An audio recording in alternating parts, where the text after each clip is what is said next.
La santé numérique en Normandie. Je pense qu'il y a eu des gros progrès. On a passé un contexte particulièrement complexe avec la Covid-19 qui a probablement facilité l'émergence de beaucoup de solutions innovantes. Il y a beaucoup de groupes de travail qui se sont montés, de mise en relation des porteurs de projets, de réunions communes pour aller rencontrer des institutions qui ne sont pas forcément évidentes à aborder. La santé numérique, ce que ça évoque pour moi, c'est un grand maillage de beaucoup de professionnels de santé qui sont facilement mis en réseau les uns avec les autres. Autour de ce projet de l'impression 3D, j'ai pu être en contact avec des ingénieurs, des physiciens, des artistes aussi. Le propre de la région Normandie, c'est que sur un petit territoire, autour de Rouen notamment, en fait, on concentre beaucoup d'acteurs en fait. Je rencontre autour de moi beaucoup d'entreprises, beaucoup de projets qui, selon moi, ont un réel intérêt pour l'hôpital et qui peinent malheureusement à pénétrer l'hôpital. Je ne pense pas que ce soit un manque de bonne volonté parce qu'ils montrent souvent de l'intérêt pour ce genre de projet. Chacun fait ce qu'il peut et que tout le monde a déjà énormément de travail à l'hôpital. Il y a énormément de choses à gérer déjà à l'hôpital. Pour moi, la santé numérique en territoire normand, elle se fait actuellement, mais elle se fait intra-établissement. Les autres territoires sont probablement plus en avance que nous. Par exemple, au niveau télésurveillance, je pense que sur d'autres territoires, ça s'est déjà mis en place et sur le nôtre, ça se met en place. Maintenant, je dirais que notre territoire n'est pas fermé à l'utilisation de l'outil numérique pour la santé. La seule chose, c'est que comme beaucoup de choses, quand on ne connaît pas, on a un peu peur. On a vu une explosion d'entrepreneurs, de solutions autour de la santé, notamment éclore ces dernières années. Et donc, c'est vraiment un environnement qui est très dynamique sur notre territoire. Mais derrière, les réponses données sont pas à la hauteur. Je m'en désole. Et on est prêt à travailler, nous, en tant qu'entreprise, en tant que start-up, à se mettre peut-être à la hauteur des exigences. Peut-être qu'on n'est pas à la hauteur des exigences. Il faut peut-être aussi en être peut-être conscient, j'en sais rien. Mais il y a une espèce d'inertie administrativo, politico, je n'en sais rien. Je ne saurais pas me l'expliquer aujourd'hui. La santé numérique en Normandie, alors évidemment, c'est l'implication de partenaires majeurs, les hôpitaux tels que effectivement les CHU de Rouen et de Caen, l'incubateur Bas Normand dans sa phase de détection, de prématuration et d'accompagnement des entreprises. Ça va être la BPI à travers des opérations de soutien à l'innovation. Ça va également être le pôle TES en tant qu'élément fédérateur, l'université effectivement qui peut avoir un rôle en termes de recherche et de formation. Donc un territoire a priori dynamique et qui a la volonté de le faire, mais qui souffre aussi peut-être de sa proximité avec la région parisienne. En fait, peu de choses. Et c'est pas critique, c'est qu'on a essayé. En fait, c'est une succession de no-go qui nous sont opposés. Et quand on discute avec d'autres porteurs de projets, ils nous disent mais surtout, fuyez la Normandie, on perd son temps. Et c'est ce qui nous est arrivé. Donc, on a ouvert d'autres terrains d'expérimentation à Paris, dans un très gros centre, la PHP, à Marseille. Mais nous, on est basé à Caen et malheureusement, aujourd'hui, on n'a pas de terrain d'expérimentation sur Caen. J'ai l'impression que le territoire normand, en termes de santé numérique, est plutôt très éclaté, disons, avec beaucoup d'applications, beaucoup d'initiatives. Il y a un dynamisme, mais probablement un manque de coordination. Je pense qu'en fait, en Normandie, il faut clairement qu'on définisse un cap. Il faut qu'on arrive à se dire, on a cet objectif commun, comment y arriver? Alors qu'actuellement, je pense qu'on raisonne en silos. Chacun a des bonnes idées, mais en fait, les silos ne communiquent pas entre eux. Il y a deux choix, soit effectivement on met en place des accompagnements, on structure mieux notre territoire, on fait que les acteurs travaillent mieux ensemble et se coordonnent mieux, soit les porteurs de projets vont s'orienter vers d'autres territoires où ça sera beaucoup plus facile. Porter son projet à Rouen ou porter son projet à Paris, c'est pareil. S'il y a plus de compétences, plus d'accompagnement, des financements et que c'est structuré, moi je pars à Paris. Si c'est plus simple ailleurs, la e-santé ne sera pas un élément fort ou un point d'excellence de notre territoire. La question qui peut se poser, c'est est-ce que justement le développement des entreprises, soit déjà présentes, soit donc à venir, sera assuré? Et est-ce que la transformation de l'étape de création et d'émergence des projets et des sociétés en réussite, vont drainer de l'activité, vont générer de l'emploi, je ne sais pas.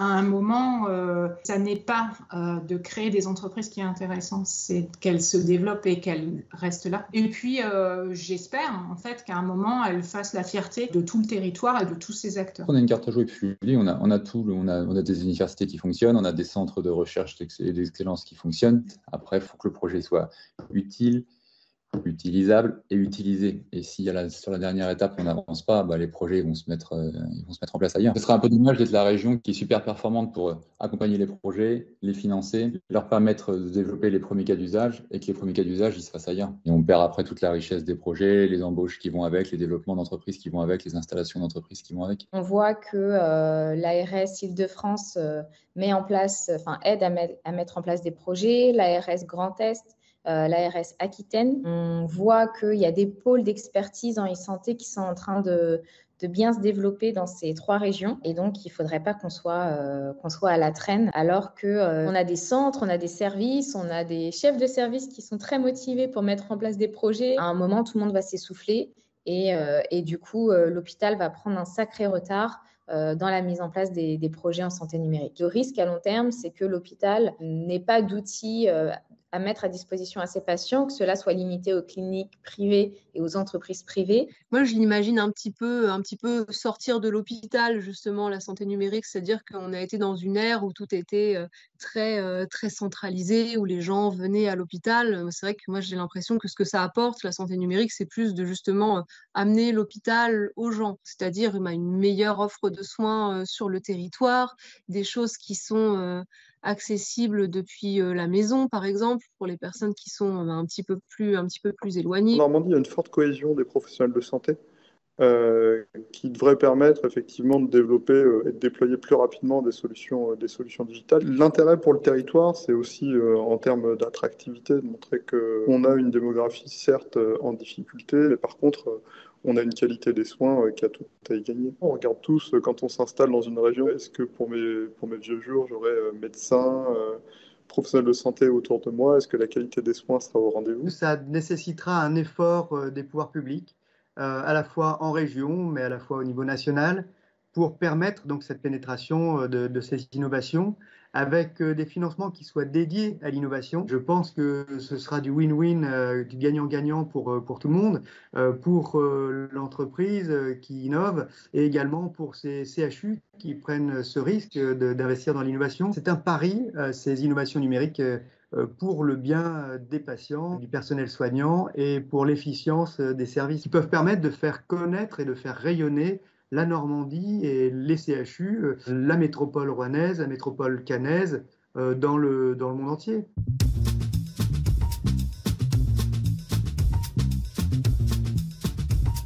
C'est la formation. Je pense qu'en fait, l'information de l'outil, elle suscite un intérêt, mais que derrière, en n'ayant pas forcément la capacité de savoir l'utiliser de façon intuitive, freine les Normands à l'utilisation. Effectivement, un accompagnement par une formation, on est rassuré et on est derrière capable de pouvoir utiliser l'outil. On a souvent le sentiment qu'on a un millefeuille administratif avec des personnes qui bloquent à tous les niveaux. Parfois, il y a deux temporalités qui cohabitent, mais qui ne se comprennent pas en fait. Il va y avoir celui qui va proposer le projet, qui veut aller vite, qui pense que ça va aller vite.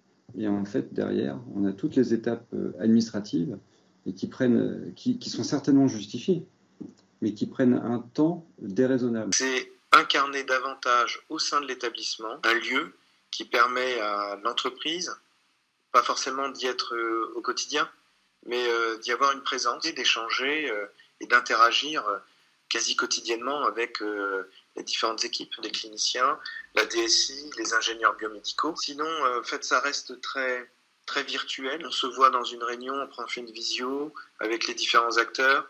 Le fait d'incarner et d'être présent physiquement, on revient sur de l'humain en fait. C'est essayer de renforcer les partenariats entre les différents acteurs, notamment les écoles d'ingénieurs, parce que ça permet d'accéder à différents champs de compétences de l'e-santé qui vont des objets connectés à la robotique médicale, à l'intelligence artificielle. C'est quelque chose qui permet réellement de faire avancer le projet. Je suis à peu près convaincu qu'on a un intérêt commun à faire en sorte que la partie universitaire, la partie médicale et la partie industrielle travaillent ensemble. Par exemple, du côté Aptar, je pense qu'on est plutôt pas mauvais pour développer tout ce qui est système de délivrance. Par contre, on n'est pas des médecins. Ce corps médical va avoir en tête le besoin, mais pas forcément les compétences ni les contacts pour pouvoir proposer une solution. Pour finir, la partie académique permet aussi d'amener pas mal de connaissances, amène aussi pas mal de fraîcheur de par les étudiants. Au hackathon, par exemple, il y a beaucoup de jeunes, c'est quand même assez intéressant à voir, quoi, avec des super idées. C'est peut-être juste une volonté d'un groupe de personnes dans une institution donnée de le faire. On pourrait avoir un levier en ayant déjà une enveloppe prête à l'innovation, un guichet unique. À partir du moment où on est sur une innovation dans l'établissement pour dire que cette innovation a été validée, dans ce cas-là, il y aura un guichet unique qui va en une réunion prendre la décision d'y aller ou de ne pas y aller et avoir des financements qui soient déjà prévus pour l'arrivée de potentielles innovations. Le principal frein, c'est la mise en place des expérimentations. Du fait des fois des décalage de contraintes qu'il peut y avoir entre les différents écosystèmes, où c'est vrai qu'il y a tout un travail d'adaptation à faire de part et d'autre. On a des projets qui sont plutôt très bien accueillis de par ces structures, mais après, derrière, quand il faut passer à la mise en place, c'est beaucoup plus compliqué. Par définition, de toute façon, si on fait rentrer un projet innovant dans une structure hospitalière, on va forcément changer des habitudes ou arriver dans des situations qui font que ça ne rentre pas dans des process ou dans des référentiels du quotidien. Donc, à partir de là, ça va nécessiter des adaptations. Moi, ce que je vois surtout, c'est que les hôpitaux pourraient exposer un peu plus leurs besoins, faire remonter les besoins de la base et du terrain, c'est-à-dire de ce qui se passe dans les services, en demandant au personnel médical, paramédical de remonter ses besoins. Et en fonction des besoins qui sont remontés, on pourrait avoir des startups qui se saisissent de ces besoins et qui puissent avoir plus de données pour développer des choses pertinentes. Pourquoi pas mettre en place des rencontres régulières de personnes qui pourraient venir présenter leur projet pour dire voilà ce que j'ai prévu de développer, qu'est-ce que vous en pensez, et que dans l'assemblée, on puisse mettre des médecins, des paramédicaux, avec des gens qui travaillent dans l'administration et la gestion de l'hôpital. Je pense que ça peut être intéressant aussi d'avoir une carte, on va dire, une carte des différentes thématiques de recherche. Donc ça peut aussi bien être des laboratoires de recherche qui cherchent des thématiques, qui cherchent sur des thématiques en lien direct avec la santé. Ça peut aussi être des laboratoires de recherche qui sont impliqués dans le domaine de la robotique ou dans le domaine de l'intelligence artificielle, qui pourraient trouver des applications dans le domaine de la santé et qui constitueraient des relais. Donc ça, c'est l'opportunité aussi d'avoir une représentation, je dirais, des domaines dans lesquels chacun des acteurs peuvent être sollicités. Il faut quelque chose pour contrebalancer la frilosité des investisseurs à s'engager dans le domaine de la santé. Et la seule chose qui peut contrebalancer cette frilosité, du coup, c'est des partenariats financiers. Entre une start-up, un CHU, une ARS, une commande sonnante et trébuchante. Un contrat financier, c'est pas la même chose qu'un contrat de R&D pour un POC. Les investisseurs sont de plus en plus attentifs aux preuves de traction commerciale. S'il y avait des contrats qui avaient déjà été signés, même sur des petites expérimentations, avec des hôpitaux, avec des ARS, ça montrerait quand même que le territoire est prêt à y aller. Et ce serait plus facile pour lever des fonds. Ce qui est primordial et fondamental pour le développement en innovation en santé, c'est le partenariat privé-public. À l'hôpital, on a l'impression qu'on est dans une enceinte fermée, quoi. À part les gros groupes type Medtronic, Stryker et tout ça, qui viennent faire de la communication à outrance dans les services, les autres, les startups en innovation et tout ça, on n'en entend quasiment pas parler. Donc en fait, au sein de l'université, on développe un peu nos trucs de notre côté, et ça devrait être les entreprises et les professionnels de santé qui devraient se mettre à une table, avoir identifier des projets en finançant dès le départ, ces projets de recherche main dans la main. Ça va donner vraiment une transparence et une confiance qui serait vraiment très importante.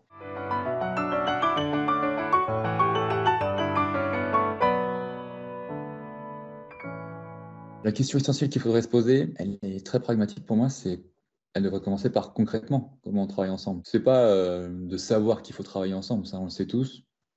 Je vous le dis, on se l'a déjà dit 100 fois, on se le dit à tous les événements et on se le redira certainement à la fin de cette nouvelle édition, que ce soit pour les soignants, pour les patients, c'est le concret qui crée de la valeur. Commencer par des petites choses aussi, parce que des fois on veut tout de suite lancer des grands projets, Et les grands projets, tout de suite, c'est beaucoup plus complexe. Et au final, on arrive face à des montagnes et ça avance pas. Alors que des fois, commencer par des petites, au sens noble du terme, petites expérimentations pour justement avoir du concret beaucoup plus vite, beaucoup plus rapidement. Les choses sont additionnées, les choses ensemble font des belles avancées. Moi, j'ai assisté à la réunion de l'année dernière.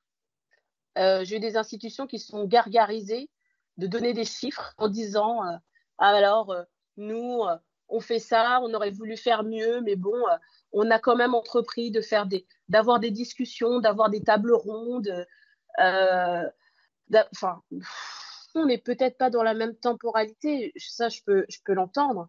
Mais il y a un moment, il faut de l'action que j'attends c'est plus d'engagement, mais de réel engagement. La question, c'est comment créer de la confiance. C'est de mieux se connaître. Parce que la mise en relation, c'est bien beau, mais il faut se faire confiance, aussi bien sur la confidentialité des sujets, mais aussi bien sur le fait que l'industriel est là avec des bonnes intentions. Et une fois que les gens comprennent un peu mieux, ça lève quand même ce sentiment d'une industrie qui ne cherche qu'à faire de l'argent. Il y a une vraie défiance du service public hospitalier vis-à-vis des entreprises. Ça arrive qu'on nous dise vous êtes là pour faire du profit. J'ai même entendu moi je fais de la médecine. Moi. C'est presque une question de fond et d'éducation, c'est-à-dire que il faut qu'on intègre tous qu'on est les acteurs d'un même environnement et que les deux mondes se comprennent et discutent ensemble et qu'on n'est pas les uns contre les autres. On fait très peu confiance aussi dans les hôpitaux, parce que ça touche la santé des patients, c'est très difficile au niveau de la législation. En fait, on a l'impression qu'à partir du moment où on va faire un partenariat avec le privé, on va vendre ses idées, ça va devenir très cher et peu accessible, et on va perdre l'intérêt de cette innovation quand on développe à l'hôpital, au sein du CHU, dans une structure publique, on a envie que ça soit accessible pour le plus possible au moindre prix. Là, en fait, on a l'impression qu'en faisant ce pacte un petit peu, en fait, on va perdre tout ça, alors qu'en fait, pas du tout. Le but, justement, c'est de promouvoir, mettre en avant et rendre accessibles ces innovations, et qu'en fait, en restant caché derrière ces idées-là, justement, c'est comme ça qu'on rend inaccessibles les idées et qu'on ne peut pas les promouvoir. Ce que je ne sais pas, c'est quelle est la volonté du territoire. Est-ce que le but du jeu, c'est de vouloir appliquer sur le territoire ce qui se fait à l'échelle nationale pour ne pas être en retard et pour permettre à tous les patients et à toutes les structures médicales de bénéficier du même niveau d'avancement et donc de pouvoir suivre la tendance nationale? Ou est-ce que l'objectif, c'est de se dire, on a localement un territoire avec un vivier potentiel d'entreprises impliquées dans le domaine du numérique, on souhaite impliquer cette dynamique, on souhaite impulser cette dynamique, on souhaite la soutenir, et qu'est-ce qu'on met en place pour la soutenir? En fait, qu'on nous dise à 4 ans, à 5 ans, à 10 ans, voilà ce qu'on veut faire. Et on a besoin de vous pour le faire. Inscrivez-vous dans ces dynamiques-là et vous aurez de la place. La vraie question, c'est quelle est la stratégie globale et réelle autour de la e-santé sur la Normandie? Il y a différents dispositifs qui sont mis en place, mais c'est vraiment de se dire est-ce qu'on en fait une priorité? C'est ce qui va définir les moyens qu'on met en face. Aujourd'hui, si c'est une priorité, il faut sans doute mettre plus de moyens en face. Si c'est pas une priorité, c'est logique de ne pas de ne pas modifier certains éléments. Si c'est vraiment un axe prioritaire, il y aura des modifications à faire.